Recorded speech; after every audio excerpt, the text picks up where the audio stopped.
After 10 amazing years of innovation and profit, Valve had become famous for many things, namely Half-Life, Half-Life, Half-Life, and Half-Life.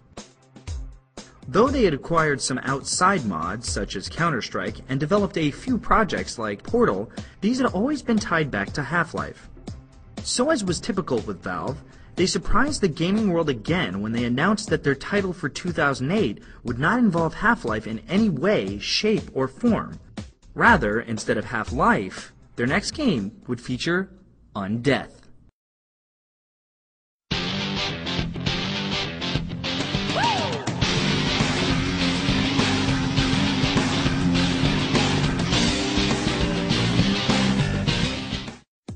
Left 4 Dead was a zombie shooter, but with several twists to help it stand out from the horde of other undead games. The game heavily focused on teamwork and cooperative play. It always follows a group of 4 survivors, any of which can be controlled by players, with the AI taking over the rest. As with Half-Life, the game creates an intense atmosphere that breaks up the combat segments to give it a more spooky feeling.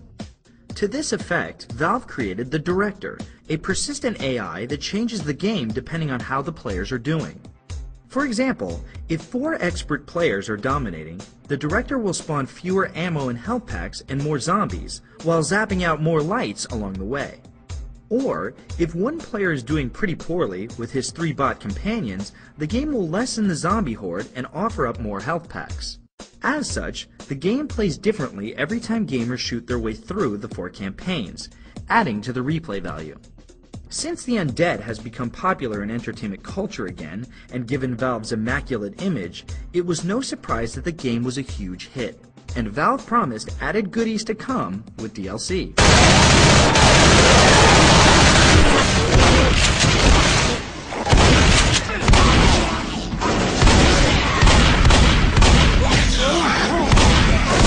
But it just wouldn't be in Valve's nature to do what anyone expected. The company shocked the gaming world when they announced that they were jumping straight into production on the cleverly titled Left 4 Dead 2, which would release almost a year to the day after the original. Such a short turnaround time for a full sequel is nearly unheard of in gaming, and led to concerns that Valve would be rushing the product to shelves. So after we launched Left 4 Dead 1, and as we were sort of coming to this realization that we wanted to do Left 4 Dead 2 and do it quickly, I think that we became pretty narrowly focused on, isn't this cool? Half-Life 1 was a year late, Half-Life 2 was a year late, Half-Life 2 Episode 3, where is it? So we tend to view ourselves as subject to valid criticism on our ability to manage our schedules. So when we started internally thinking, hey, you know what, we could actually get a really great Left 4 Dead 2 product out in a year, we pretty much assumed that people would go, wow, Valve's sort of getting its act together on the scheduling side, isn't that cool? Instead, for some people, since it was so unusual for us, they didn't sort of see this as an improvement over traditional Valve process. They viewed it as some sort of sign that something was changing at Valve. They were worried that, that we were like, going to milk the franchise, essentially.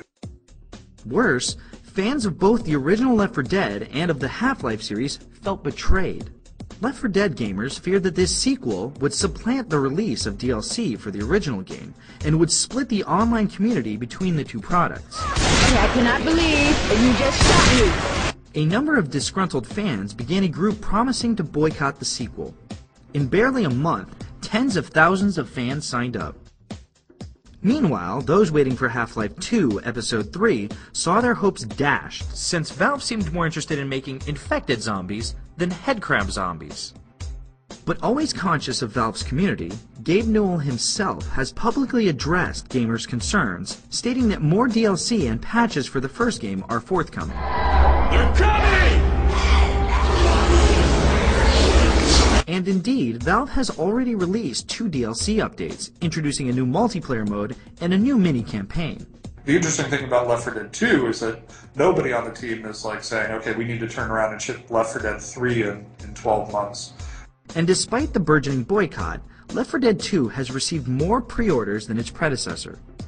Still, for a company that's always prided itself on being the most gamer-friendly possible, the controversy around Left 4 Dead 2 is probably the biggest setback they've faced since the Half-Life 2 hack. We didn't anticipate that sort of reaction. We completely understand, in retrospect, why those concerns were there. We should have addressed them as part of the Left 4 Dead 2 launch. Unfortunately, we didn't, and as a result, a bunch of people formed the Left 4 Dead 2 boycott.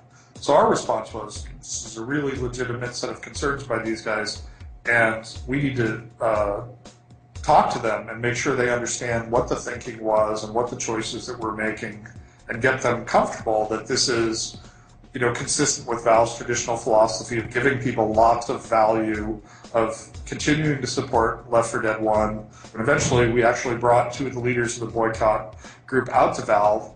The problem is that everybody will tell you that they're not being evil, and we want to give you the opportunity to just sit you down and let you play the game, right? That seemed to be pretty effective at making that community feel like their concerns were being heard and addressed. And I think as a result of that, using Steam, we can see that members of the boycott group who have Left 4 Dead 1 are actually purchasing Left 4 Dead 2 at a higher rate than the global Left 4 Dead 1 group. And that tells me that we did a good job addressing their concerns and educating them as to what our thinking and plans were, so that they're now a lot more comfortable now that we're getting closer to shipping the product than they were when the product was first announced. If there's one thing Valve has done consistently, it's defy expectations.